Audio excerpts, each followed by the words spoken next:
આઈ કે વીજળીવાળાની બુકમાંથી વાંચેલી એક વાર્તા કે એક ભાઈને ખૂબ જ તકલીફો, એટલું બધું દેવું થઈ ગયેલું કે એને જીવવાની આશા માંડી વાળી.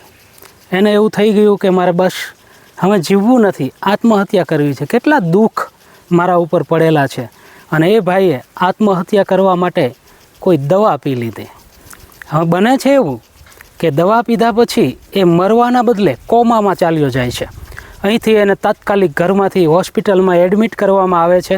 ત્યાં ઓક્સિજન ઉપર છે, બાટલા ચાલુ છે, અને કોમામાં એ પાછો જે ઈશ્વરને ભજતો હતો એ ઈશ્વર પરમ કૃપાળુ પરમાત્મા પાસે પહોંચી જાય છે. ભગવાન વિષ્ણુ ચતુર્ભુજ નારાયણ હસતા હસતા એનું સ્વાગત કરે છે. એ ભગવાન પાસે જઈને પહેલું જ ભગવાનને કહે છે કે હસો છો, મેં તમને કેટલા યાદ કર્યા, મારી ઉપર કેટલા દુઃખ, અને તમે મારી રક્ષા ન કરી, તમે મારા દેવું ભરવા માટે મારી આવક ન ઊભી કરી. ત્યારે ભગવાન હસતા હસતા એને કહે છે કે જો ભાઈ, હું જેને જીવન આપું છું ને એની સાથે સુખ અને દુઃખ બંને આપું છું. દુઃખનું પોટલું તો દરેકે રાખવું જ પડશે. ત્યારે એ ભાઈએ જવાબ આપ્યો કે ભગવાન, પણ મારું દુઃખનું પોટલું કેવડું મોટું છે.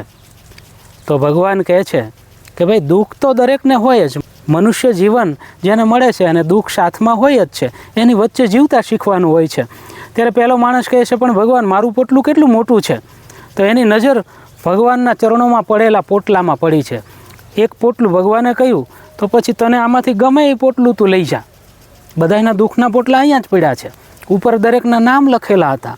પહેલા માણસે એક પોટલા ઉપર નામ જોયું તો એની ઉપર તો લખેલું હતું એના મામાનું નામ.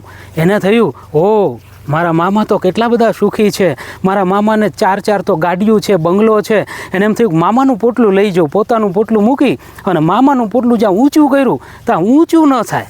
ઓલો તો ગભરાઈ ગયો, મામાને આટલું બધું દુઃખ. 2 ગાંઠો છોડી અને અંદર જોવે ત્યાં ખબર પડે છે કે મામાને કેન્સર છે, મામી રીસામણે છે, અને મામાને કોઈ સાથે બોલા વ્યવહાર નથી. 2-3 એના મજૂરો છે એ તો મામાને મારવા ફરે છે. આટલું બધું દુઃખ જોઈ અને પેલો ભાઈ તો ગભરાઈ ગયો. નહીં, મામાનું પોટલું નથી લેવું. આ બાજુ જોયું ભગવાનની, તો ત્યાં પડ્યું હતું એક શેઠનું પોટલું. પોતાના જ ગામના એક નગર શેઠ. ઓહો, એને તો કેટલા બંગલા મોટા છે, એને તો કેટલી રૂપિયાની પ્રોપર્ટી છે, પોતાની આખી મિલ છે.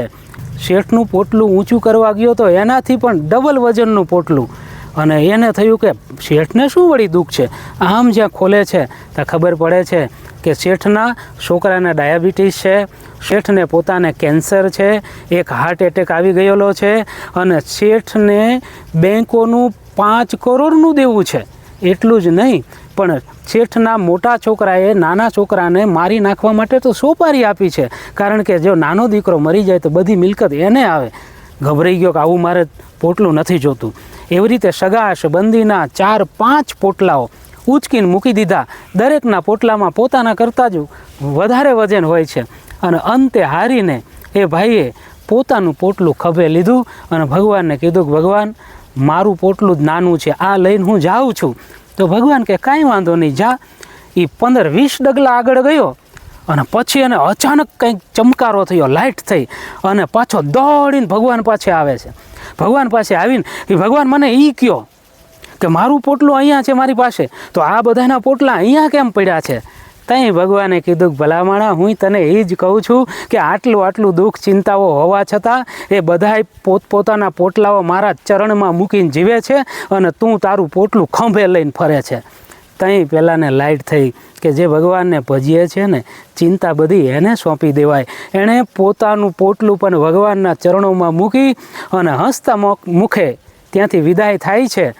અને આ બાજુ હોસ્પિટલમાં પાછો કોમામાંથી બહાર જાગીને આવી જાય છે.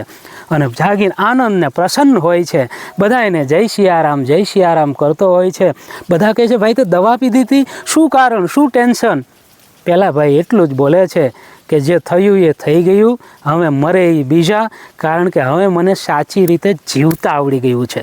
દોસ્તો, આ દેહ છે ને, આ મનુષ્ય જીવન છે ને, એ અણમોલ છે. અણમોલ રત્નને એમ નાની નાની બાબતમાં ખોટું લગાડીને કે કોઈ ચિંતાના પોટલાથી થાકીને આત્મહત્યાનો માર્ગ ન લેવાય, જીવી લેવાય.